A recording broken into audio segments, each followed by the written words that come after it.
87,6 i 95 MHz. Podcast uređuje i vodi Kenan Mehić. Poštovani slušateljke i slušatelji, srdačan pozdrav iz studija Radio Gračanice. Pratite podcast, nadamo se da ste dobro i da uživate. Želimo mnogo uspjeha vama i vašoj porodici. Danas u studiju jedna dama, djevojka koja je puna elana, puna života, mnogo vježba. Ko je to? Saznaćemo upravo od nje. U pitanju je Anastasija Lovrić. Anastasija, dobar dan. Hvala što si izdvojila svoje dragocjeno vrijeme i došla evo u studio Radio Gračanice. Dobar dan i vama i hvala vama na pozivu. Pozvali ste me tu u blizini mog rođendana, pa je kao poklon za rođendan. Hvala vam puno. Ja sam Anastasija Lovrić i dolazim iz Doboja. Imam 21 godinu i moj opis posla je veliki. Uglavnom to su grupni treninzi i personalni, a osim toga i studiram fizioterapiju i radnu terapiju na Paneuropskom univerzitetu Aperon u Banja Luci. Mnogi ljudi i žene, djevojke te u Gračanici znaju, je li tako? Pa jeste. Evo ti si kazala nešto o sebi, ko si, šta si, otkuda želja za ovim pozivom, za treniranjem, fizioterapijom i evo nekako sve je to, jel tako, kalupirano u jedno? Pa jeste, završila sam srednju zubno-stomatološki tehničar, ali željela sam da uklopim taj posao sa treninzima, tako da sam upisala fizioterapiju. Kako je nastalo? Nastalo je tako što sam tokom jednog treninga Zumba fitnessa trebala ja da vodim trening i kada sam vidjela način na koji djelujem na ostale osobe, taj osjećaj koji mi pruža, kada vidim da ja nekom pružam sreću i da sam ja razlog nečije sreće, tada je proradilo to u meni i ubrzo nakon toga sam u Sarajevu položila licencu za Zumba fitness instruktorku sa svojih 16 godina. Zumba, pored zumbe, koji još ples Anastasija zna? Pa, sa 8 godina sam počela trenirati moderni balet. Moderni balet znači nije klasični balet na prstima, tako da su tu mnoge kombinacije plesova, jazz balet i mnoge druge. I to sam trenirala sa 5 godina sam trenirala taj balet, a poslije toga Zumba fitness sam trenirala 3 godine i nakon toga polažem. Zumba fitness je kombinacija plesova, tako da su to latino plesovi, belly dance i mnogi drugi. Doboj, Klokotnica, Gračanica, Tešanka i opet Gračanica. Mnoga mjesta u kojima si radila. Kako je to evo krenulo prvo da krenemo od Doboja? Pa, pošto sam imala tek 16 godina, željela sam početi od nečeg malog i plaćala sam onda jednu salu, a to plaćanje je bilo samo da platim salu, nisam ništa imala od toga, tako da najbolje je tako početi ni od čega jer naučite cijeniti sve što dobijate kasnije. Tako da sam odatle počela, dobila poziv u Klokotnicu na preporuku isto jedne žene i radila sam 3 termina u Doboju, 3 u Klokotnici, nakon čega sam dobila poziv u Gračanicu i eto došla sam čisto da vidim kako će to izgledati, a je izgledalo da je sala bila puna sa 50 žena i da sam jedva održala trening i sve onda napuštam da bi ostala u Gračanici. Lijepo ti u Gračanici, jel tako? Itekako. Tu si svaki dan, rekla si. U Gračanici mnoge žene te znaju i po tvom Facebooku gdje si mnogo aktivna, mnogo ti podrške daju, jel tako? Pa jeste. Ono što volim je da stvorim tu neku komunikaciju prijateljsku sa njima, da znaju da su uvijek dobrodošle da mi se jave za bilo kakav savjet. Iz tog razloga mnogo sam aktivna na društvenim mrežama, što je sada jako bitno, jer osim ovih klasičnih uživo treninga, da samo neko prati jednostavno te redovne objave, storije, grupu koju imam 700 žena, može dosta toga naučiti i napredovati. To je kada govorimo evo o tebi, upoznali smo te, sada slušateljke i slušatelji znaju ko si i šta si za ove koji te nisu znali. Treniranje, evo nekako kod nas u Bosni i Hercegovini za starije pogotovo je stereotip. Pa jeste, ali stereotip. Kod tebe ima klijentkinja pa čak i od 74 godine. Daj nam objasni malo da oslobodiš evo za sve oni starije koji žele da treniraju, a kao šta će narod reći? Pa jeste, to je veliki problem i problem je bilo ući uopšte u teretanu i nekome objasniti da se ne obazire, jer sam imala slučaje kad su klijentkinje i plakale jer su imale osjećaj da svi samo gledaju u njih jer one ništa ne znaju i onda morate i razgovarati s njima, biti psihoterapeut, biti sve odjednom, ali morate im od početka pokazati kako to sve ide i da su svi počeli ni od čega i da ni ja nisam znala sve savršeno i da sam se i ja ponekad osjećala nesigurno, mislim svi me gledaju, ali nije tako, nije to tačno uopšte. Ono što je najbitnije je da se prvo pogleda stanje od koga čovjek počinje, jer svi ne možemo od iste stavke početi. Tako da je to, na primjer, moja klijentkinja od 74 godine je počela trenirati. Naravno, to nije bio lak proces, jer osim što radim te treninge, radim i masaže, jer to je sklop sa mojom fizioterapijom, tako da smo, da bi omogućile te treninge, morali masirati i mnoge stavke druge odraditi, da bi ona postigla da se normalno kreće, normalno podigne ruku, ali sada ta gospođa radi čučanj bez problema, kao mi sa 20. Dakle, može se. I to je nekako najbitnije, evo, i kroz ovaj podcast da kažemo. Pa čak i ja sam upoznao dosta ljudi koji kažu ja otišao bi ja da treniram, ali šta će ljudi reći, kako će reći. A za u stvari u Evropi nekako i normalno. Evo, imam jednog prijatelja koji kaže ljudi stari idu čamac, lagano trče, ne obaziru se. Da li mi možemo mi ovdje, evo u Gračanici, to postići nekako da se to razbije? Evo, ti imaš više iskustva sa terena. Pa možemo, naravno da možemo. Sada imam još jednu tu grupu pilatesa, tako 5 žena koje 40-50 godina i vjerujte, ja mnogo više volim raditi sa starim osobama iz razloga što mlađe osobe ponekad misle da se sve može dobiti preko noći, valjda nisu još mnogo toga naučili u životu, ali i to im pokušavam objasniti, i to pokušavam preko svojih objava jer sam ja bila trenutno u procesu za bodybuilding takmičenje, zbog nekih okolnosti se to izmijenilo, pa neću otići, ali godinu dana sam se pripremala, tako da sam pokušala objasniti ljudima, iako se bavim od 8. godine, da svakim danom mogu nešto novo naučiti i na novi način napredovati. Bodybuilding, je li to ideš dalje, sada ne ideš, ali ćeš nastaviti u tom ritmu? Pa da, kupila sam čak i bikini i štikle, pozirala svaki dan, udebljala se 10 kila, smršala ponovo 10 kila. To su velike komplikacije, problemi za žensko tijelo i hormone i mnogo ću pisati u narednim objavama na svojim Instagramu i na Facebook profilu malo više o tome da se bolje ljudi upoznaju s tim, jer mnogo je stereotipa oko toga je žena u bodybuildingu, da li oni uzimaju steroide i mnogo toga. Da, vjerovatno ću kasnije nekad. Sad sam prošla proces bukvalno 3 sedmice do takmičenja mi je falilo, ali su neke stvari skomplikovale. Ne mislim da sam gubitnik time, ja sam ti za godinu dana naučila i mnogo o sebi, i psihički i fizički, i naučila mnogo za svoje klijente. Ono što sam naučila na sebi mogu dosta na svojim klijentima da pokažem. Kod tebe je trening život? Definitivno, od jutra do mraka, šta će se jesti, kako će se trenirati, kako će moji klijenti jesti, kako će oni rasporediti svoj trening, kako ću na fakultetu to sve predstaviti, jer 3. sam godina, tako da još malo pa sam i pri kraju, tako da razmišljam dalje šta da radim. Šta je evo teži, smršati ili udebljati se? Udebljati se. Mm-hmm. Definitivno, jer sam se debljala 10 kila gotovo 7 mjeseci i znam taj proces, jer vam je stalno i muka i sve, teško vam je gledati svoje tijelo svaki dan kako se mijenja, nije baš najljepši izgled, jer na početku to ne ide tako savršeno da svaki kilogram ode gdje treba. Ono što je bitno da što manje masnih naslaga izgradite u tom procesu, tako da ne možete se debljati sa tonu pizza, slatkiša, nego morate to postepeno raditi sa kvalitetnim izvorima hrane, kvalitetnim ugljenim hidratima koji će vas držati sitim tokom cijelog dana.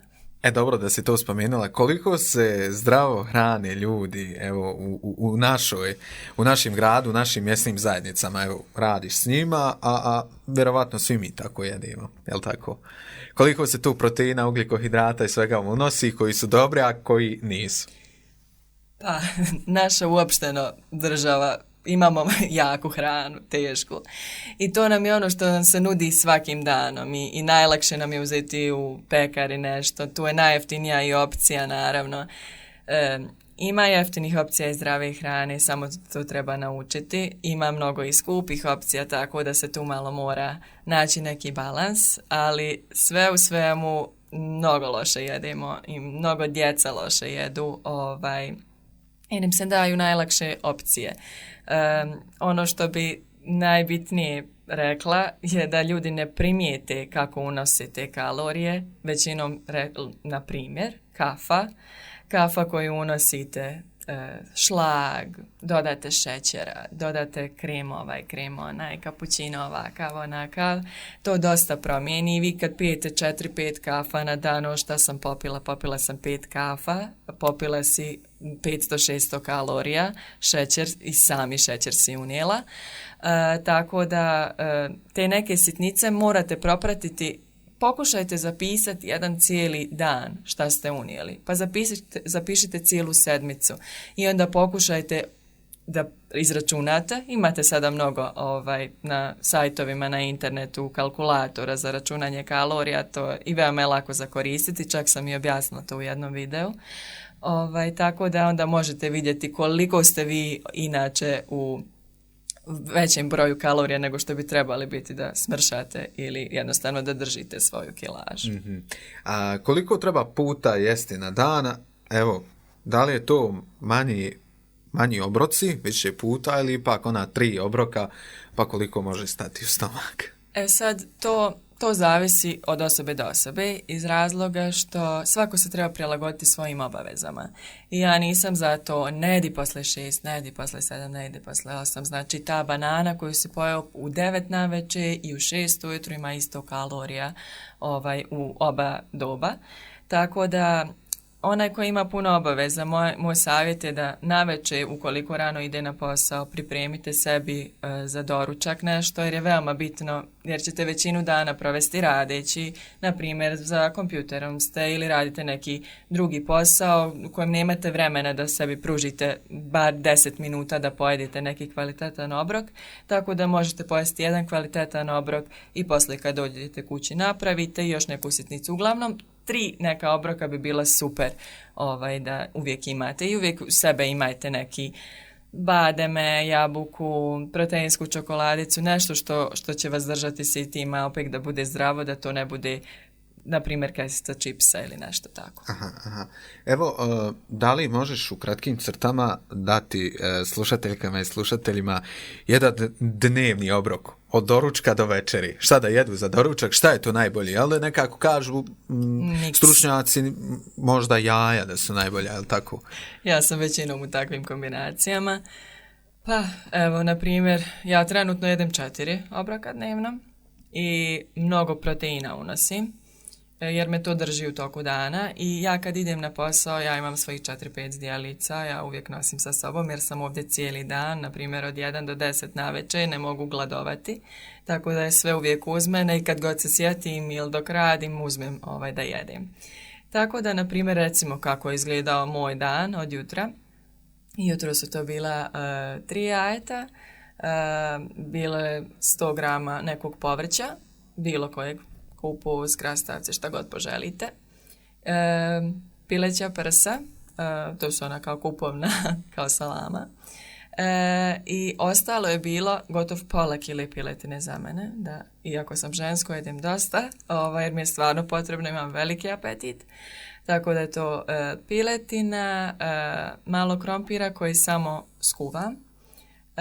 Ali, sad kad ja vama to pričam, vi možete reći, wow, koliko jede, ali su veoma bitne količine i tog krompira i kroz tog svega, ta gramaža, jer ja kad pravim plan ishrane za svoje klijentice, ja to napravim sve u tim kalorijskim unosima i ja im napišem samo gramaže da se one ne bi zamarale računajući u nekim kalkulatorima kako će to izgledati.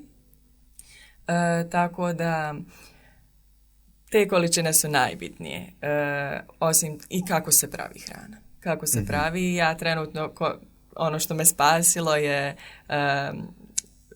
air fryer, znači pečenje na vruć vazduh, tako da tu ne koristim ništa ulja i to je spas jednostavno i za vrijeme i za taj unos hrane kvalitetan. Tako pravim i taj krompir i sve. I ono što volim je navečer mi uvijek treba nešto slatko i imam neke super preporuke kao cheesecake, svježi sir, mjerica proteina, od maline, na primjer, i šumsko voće. I vjerujte, to je prava kombinacija slatka navečer, pošto većinom ljudi trebaju nešto navečer, jer sam ja bila ta koja nakon posla, wow, imam malo vremena za sebe i daj da unesem što više hrane i što slađe. Eto, sada smo dobili, poštovani slušateljke i slušatelji, jedan, hajmo kazati, džabni recept za jedan dan. Za ostali dane javite se na Stasi na Facebook profil. To je kada smo govorili o hrani. Sada prelazimo na trening. Koliko je to bitno? Evo, ti kažeš lumbalni dio, ta donja kičma, svima je problem, svi ti se s tim javljaju problemom, kako da riješim. Zbog čega se to najčešće dešava? Evo, pomenuo sam i pitanje koliko je bitno vježbati i koliko sedmično treba vježbati i koje su to vježbe najbolje? Pa sada, ono što je bitno je da svako nađe način vježbanja koji njemu odgovara. Ja ne mogu reći najbolji vam je težinski trening, najbolji je ovaj kardio, najbolji je onaj, najbolji je ovaj grupni trening, pilates itd. itd. Tako da isprobajte sve, samo što isprobajte na pravi način. Jer težinski trening je trening s kojim se možete povrijediti, nije da ne možete. I baš taj lumbalni dio leđa možete da povrijedite. Što se tiče količine treninga, kod mene klijentice imaju 3 puta sedmično trening po sat vremena, ali one su samo znači ta 3 sata sa mnom. Šta će one raditi ostala 4 dana i ostale sate u toku dana, veoma je bitno. Ne možete ostati sjediti po cijeli dan kada dođete s posla. Ja sam dugo, a i trenutno to radim, brojala korake, tako da bar nekih 8 do 10 hiljada koraka da išetate, možete to, vjerujte da možete. Ili nekih pola sata brzog hodanja na traci ili pola sata negdje bilo gdje želite u prirodi. Iskoristite lijepe dane, sada pogotovo dolaze, tako da van tih osnovnih treninga bavite se i time. Što se tiče problema leđa, nažalost, to je problem današnjice. Znači, osim tog lumbalnog dijela leđa, problem je i vratni dio. I to sve dolazi zbog tog sjedećeg načina života koji nam je nametnut od škole pa nadalje. Tako da ono što se dešava je da taj lumbalni dio leđa u tom položaju u stolici postaje potpuno neaktivan i iz tog razloga više nemate osjećaja u tom dijelu kao što bi inače trebali da imate, jer mi se dešavalo da klijenti jednostavno plaču gotovo od bolova, a svjesna sam razloga tome. Tako da se mora postepeno raditi i stezanja i jačanja okolnih mišića i duž kičmenog stuba da bi se ponovo vratila ta normalna funkcija i kasnije sve ostale vježbe radile bez problema. Tako da veoma je bitno da moj savjet je, ukoliko nikada niste ušli u teretanu, radili težinski trening, probajte, pitajte nekoga. Evo ja sam tu, stvarno mi se možete obratiti bez plaćanja. Naravno, možete mi se obratiti da vam dam savjet, meni to nikada nije problem. I kada vidim nekog u teretani da ne radi nešto kako treba, meni je iskreno žao, jer znam šta može sebi napraviti. Ili ako imate tu mogućnost, mjesecu platite nekom treneru, ne moram to biti ja, i samo da vas nauči nekim osnovama i ono što je pravilno. Kada naučite pravilnom položaju tijela u toku treninga, naučili ste sve. Ono što vidim je da se treneri često baziraju samo na mašine. Potom kada klijent ostane bez tog trenera, on nije ništa naučio. Ta mašina je u položaju u kojem trebate da budete. Jednostavno, kada sjedite na mašinu, vi ste u pravom položaju i to je to. Ono na čemu se ja baziram je korištenje olimpijske šipke, jer tada cijelo tijelo radi. i tada svi nauče pravilan položaj i poslije bez problema sve ide i zato se u kraćem vremenskom periodu dostigne veoma brzi rezultat jer cijelo tijelo funkcioniše. Super, evo hvala Anastasija. Kada govorimo o tim treninzima, šta je tvoj cilj? Evo, pomenula si bodybuilding, tu si godinama treniraš, radiš, sada zaposlena si, vjerovatno imaš i neke planove za budućnost, šta je ono u čemu ćeš ti napredovati još? Pa, ta želja za bodybuildingom je bilo samo da izađem na scenu, iskreno. Iz razloga što volim scenu, taj moderni balet, ta zumba, jednostavno obožavam taj osjećaj kad stanem na scenu, kad me mnogo ljudi gleda. Iz tog razloga sam željela to i željela sam sebi da dokažem koliko sam psihički sposobna da odustanem od nekih stvari, a odustala sam od mnogo stvari u tih godinu dana, tako da možda da izađem, vjerovatno na Tubinu jednom, ali ono što mi je bitno je da završim fakultet, to mi je jako bitno, da imam to neko zvanično zvanje, taj papir koji nam je bitan kao, ali samo da nastavim ovim putem. Sad, ko zna čemu će me još život odvesti. Ono što želim reći je da ne želim da idem iz ove države. To mi je jako bitno reći iz razloga što nažalost naša država će postati država starijih osoba, starijih lica, jednostavno ovdje više neće biti mladih. Ja ne znam ko će se brinuti i o nama i o njima. Tako da ovdje se može naći posao i može se stvoriti mnogo toga, samo što možda mnogo više morate dati nego u drugim državama i mnogo više se truditi. Ja znam da sam od svoje 16. godine počela raditi, iz škole sam uvijek pravac išla na posao, bilo to 2-3 sata, ali to me naučilo mnogo čemu i cijenimo da sve što sad imam i što sam postigla i što imam mogućnosti da radim ovaj posao, da idem na fakultet, tako da jednostavno trudite se, radite, to je ona dosadna priča, ali sve se na kraju isplati. Naravno, evo, to je lijepo čuti da ostaješ u Bosni i Hercegovini, to je zaista lijepo. I tvoji roditelji su, evo, pomenula si iz Sarajeva, iz Zenice, jel tako? To je isto onako lijepo za spomenuti, ti si sada u Gračanici radiš, neka te u Gračanici, vidimo i, barem ja sam pogledao prije ovog gostovanja, tvoje videoklipove, šta to radiš, ti upoznavaš i sve oni koji te prati šta mogu jesti, jel tako, ne naplaćuješ to, onako od srca želiš da ljudi budu zdravi, jel tako? Jeste, jer kad sam počinjala i kada sam mnogo više dublje ušla u ovu priču, rekla sam sebi, stvorit ćeš od ovog dobru priču, stvorit ćeš priču da svaka osoba ima mogućnost da trenira. Ponekad su jednostavno, kako idu i usluge i sve, to sve postaje skuplje i skuplje gledano i kad hranu kupujete sad, mnogo je teško i to izdvojiti novac za to, tako da jednostavno kažem vam, prateći te videe i te objave koje ja svakodnevno objavljujem, mnogo možete naučiti. Zapisujte sebi, sačuvajte, slikajte, javite mi se. Sada barem postoje milijardu mogućnosti za to.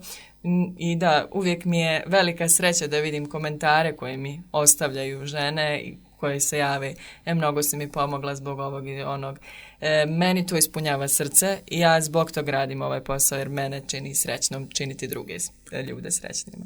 Pored toga što treniranje, jel tako, uljepšava izgled, učvršćuje mišiće i dobro je za zdravlje, kojih još stvari pomaže? Evo nekako najbolji pokazatelj je to da se čovjek psihički bolje osjeća. Da, mnogo psihički pomaže. Meni je u nekim situacijama mnogo značilo.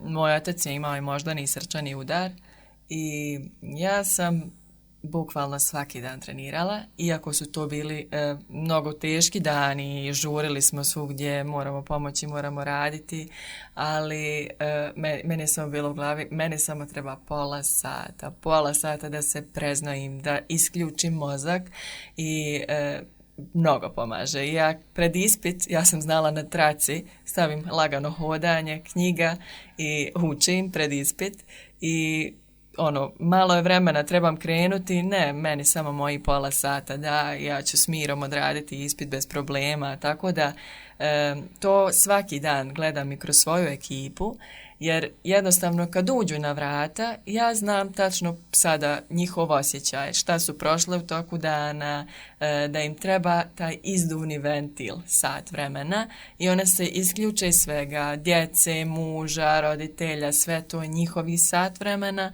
i svaka osoba bi to sebi trebala pružiti, jer prvo treba voliti sebe, jednostavno. Nije to narcisoidnost uopšte, nego ako volite sebe, naučit ćete načine kako voljeti druge i cijeniti sve. Ja se nadam da su slušateljke i slušatelji zadovoljni sa ovim odgovorom. Evo, neka poruka, ajmo suma sumarum, Anastasija, da li je onaj stereotip da vaga nije pravi pokazatelj istinit ili ne? Nije istina. Znači, ona jednostavno nije nikako pokazatelj. Ja sam se u toku procesa tih svih treninga udebljala više od 10 kila, sad sigurno gledano, jer dođu mi žene, znači već smo 3 sedmice ovdje, ništa se ne pomjera na vagi. Rekao, jesi obukla hlače kako treba? Pa eto, kajš mi treba, već bi trebala mijenjati nešto, a i majica mi već visi, pa to je već neki pokazatelj. Tako da kada počnete neki proces, slikajte se, mjerite vaše obime i to vam je najbolji pokazatelj svega i osim toga vaš osjećaj. Ne bi trebali biti stalno umorni, ne bi trebali biti stalno pod upalama. Upala ne znači da ste odradili savršeno dobar trening. Naravno, na početku to budu jače upale, pogotovo ako niste dugo trenirali, ali vremenom to su sve sitnije upale i mnogo dobro se osjećate. Evo još nešto ti da dodaš, privodimo polako kraju ovaj naš razgovor. Da li želiš nešto istaknuti, nešto zaokružiti, neki zaključak? Pa kao prvo hvala vam još jednom na pozivu. A ono što bi željela istaknuti je da se jednostavno pokušaju ljudi probuditi malo, da stanu sad i razmisli gdje se trenutno nalaze, koliko brinu o sebi, gdje će biti za nekih 20 godina ako i sada svaki dio tijela boli, ako se osjećaju loše, ako ne izdvajaju ni jedne sekunde da naprave sebi obrok, nego samo uzimaju šta stignu i dokle će ih to dovesti i nek se, ja kažem to, ne vade na neke hormone, probleme, ovako, onako, nek malo pogledaju tu bolje situaciju koju rade sebi od početka i odjednom sam postao bolestan. Nije ništa odjednom, od sna, od treninga, ishrane, svega, stresa, sve dovede do neke ključne situacije. Da, evo, ovo je negdje tema gdje bismo možda mogli pričati i mnogo dalje, da. I po 5 sati, pogotovo to kod uzimanja nekih namirnica na večer koji ne bi trebali se uzimati dadnu energiju, onda čovjek ne može spavati, kaže šta je, sad ne mogu spavati. Uglavnom, to je to. Anastasija, hvala ti, evo što si odvojila svoje vrijeme, puno si je obaveza, kad smo dogovarali ovaj razgovor, bukvalno si kazala, čekaj da vidim tamo u tefteru, u svesci šta ima slobodno, jel tako? Ništa, hvala ti još jednom, želimo ti uspjeha u poslu, želimo ti uspjeha da završiš fakultet i naravno, evo, da neka češće dođeš u naš studio da pričamo malo o ovim isranama, malo detaljnije.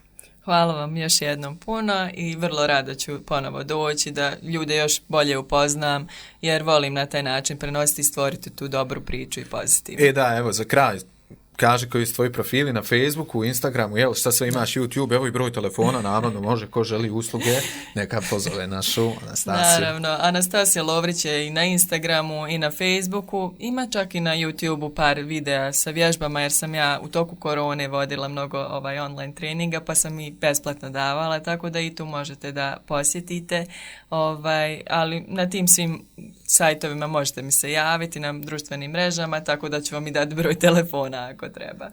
Poštovani slušateljke i slušatelji, bila je to Anastasija Lovrić. Hvala vam na pažnji i ostanite dalje uz talase Radio Gračanice. 87,6 i 95 MHz.